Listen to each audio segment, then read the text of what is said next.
Hey, CVP, day 59. What's up, you guys? Monty Mont here. Another day out here doing what we do, trying to give y'all some content. So, listen, man, I'm gonna get to the story. I know I left y'all hanging, but we got to give you what you give you first. Come on, we got to give you the CVP. CVP, no big deal. It's a weird spelling. Nobigdyl. No big deal. Sticks. That's your wake up song. STIX. There's a lot of weird spelling they got going on with that. Sticks. That's your wake up song. Midday song. Personal Jesus. Tonex. Your evening song. My girl Kelly Clarkson. You found me. It's a very good song. Okay. Again, no big deal. Sticks. Tonex. Personal Jesus. Kelly Clarkson. With You Found Me. Okay. That's your list. Your bonus track. Run for the Border. Taco Bell, they used to be their promotion. This is such a dramatic song and commercial, but I love it. I love it, I love it, I love it. So that's going to be a bonus track, okay? Again, we're doing my favorite, all week, we're doing my favorite fast food commercials with music in it, okay? There we go. So let's pick back up on a young Mont who has found himself in a little bit of a spot with the authorities, okay? So here's where we left off. I am about to walk toward the movie theater, and I'm not playing, y'all. It's like 5, 6 cars, and they're all throughout the parking lot, and they're by me. But again, your boy, I haven't done nothing, so I don't know what this is. I'm sure wasn't speeding. I'm in the parking lot. I'm just coming around the park. I'm walking toward one officer. He has his hand on his gun, and he's yelling something to me. He's not even really yelling at me. He's kind of just looking at me. My youth leader, because we're at a team function about to go to the movies. He's yelling at me to stop moving, okay? Now, let me tell you something real quick. There are situations where had this been videotaped and had people saw me walk the way I was walking toward that officer, and the officer would have shot me then, people could have been like, well, he wasn't complying. He was making a move at the officer. The officer felt unsafe. And I'm not trying to make light of those situations. I'm saying that's how it could have been misconstrued, because that's what I was doing. I was walking up on the officer because I was so discombobulated. I had no idea what was happening. I didn't know this was for me. You understand? Picture yourself just at a public place. You at, the grocery store, and like 3 people come in screaming at you on the job. You're going to take a minute and say, hey man, what? Your first instinct is going to be like, what are you talking about? What? And that's me. So I don't understand it.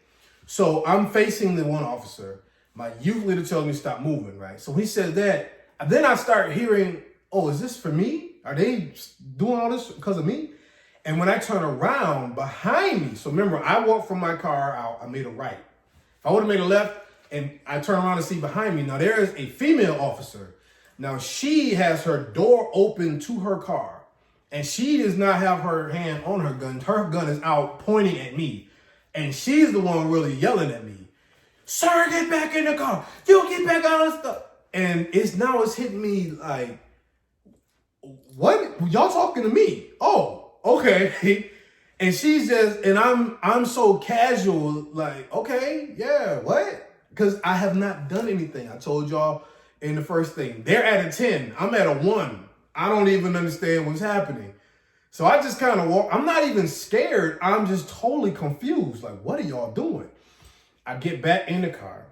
The lady, the officer, female officer, she comes in, one of the other guys. I mean, and there's so many there. Like, how did y'all get here like this fast? And so she says, we heard there was some illegal activity happening within this vehicle. And I said, huh? What are you talking about?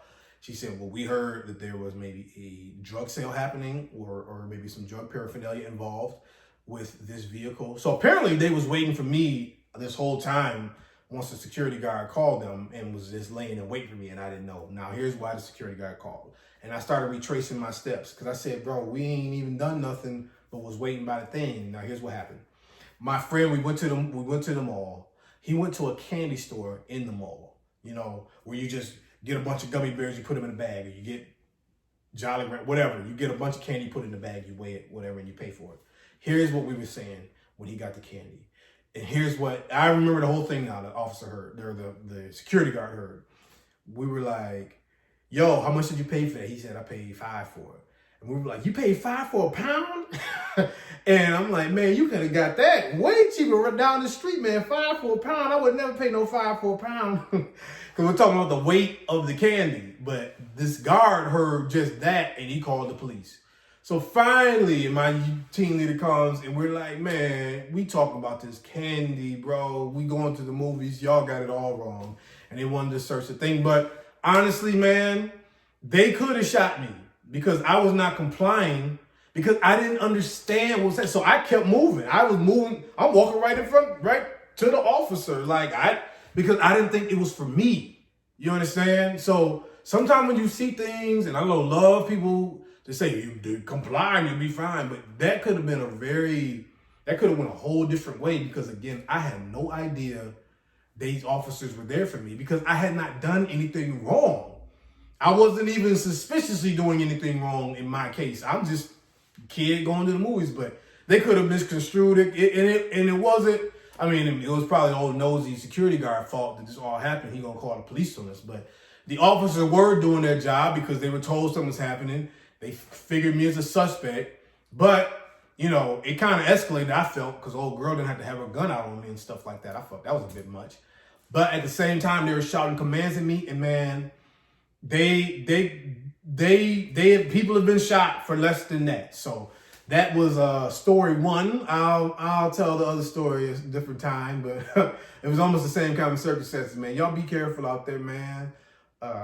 You know, it's crazy how things happen and tragedies happen, and sometimes how God protects you, and he definitely protected me that day. So that's the story. Hope it was informative and entertaining for you. This is Monty Mont here, man. Y'all know what to do. Be blessed. Stay sharp.